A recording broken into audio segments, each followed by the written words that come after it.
kaya si Tyrone ang susi para malabas lahat ang baho ng mga Benavides? Nag-iwan siya sa'yo ng pera. Bakit Mang Berting? May bayad ba ang kahayupan?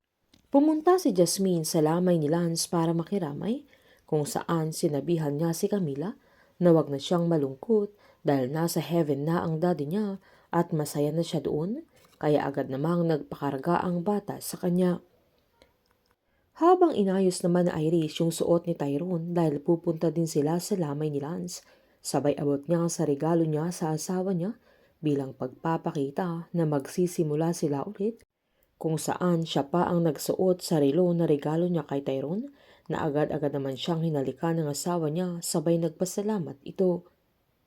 Humingi naman ng paumanhin si Lily kay Jasmine dahil naging yaya na siya ni Camila, kaya agad siyang sinabihan ni Jasmine na okay lang sa kanya, lalo't halatang pagod din ng bata kaya nakatulog habang karga-karga niya ito.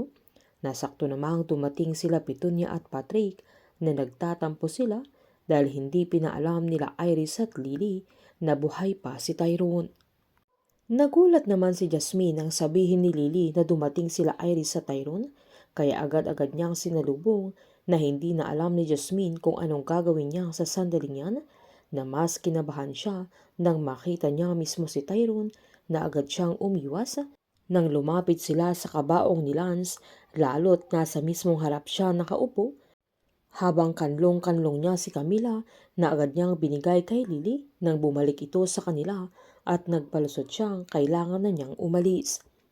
Agad niyang tinawagan si Sandro nang nakalabas ito para ipaalam na tama ang hinala niya, na yung puting bulaklak na nakita niya sa puntod ng nanay niya ay binigay ni Tyrone at buhay na buhay siya na nasa lamay siya sa sandaling yan.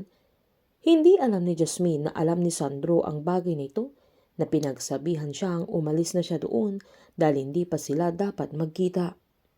Nahalata naman na Iris na masakit kay Tyrone ang pagkamatay ng kaibigan niya, kaya sinabihan niyang mas maganda nang namatay si Lance dahil sa pagpunta niya doon ay mas magandang sabay-sabay nang magugulat ang mga tao para isang paliwanag na lang at para masiguradong tugma ang mga sasabihin nila para hindi makahalata ang mga kaibigan nila.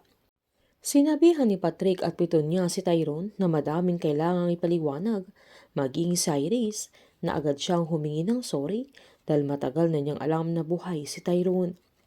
Kahit anong angal nila Patrick, Petunia at Lily ay hindi na ito pakikinggan ni Iris at buo na ang desisyon niya na tatanggapin niya ulit si Tyrone, kung saan pinalabas pa niyang hinututan ni Jasmine si Tyrone kaya nagnakaw ito sa kumpanya nila, kaya malaking pera ang nawala.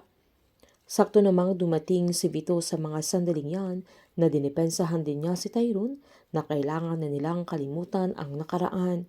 Hindi naman umuwi agad si Jasmine na nagawa pa niyang silipin at pagmasdan si Tyrone habang kausap niya ang mga kaibigan nila, at nang aalis na ito ay saktong nakita siya ni Iris kaya tinawag niya, pero sinaad ni Jasmine na nagmamadali siya na agad nagtago nang marinig niya si Tyrone na papalapit na kay Iris.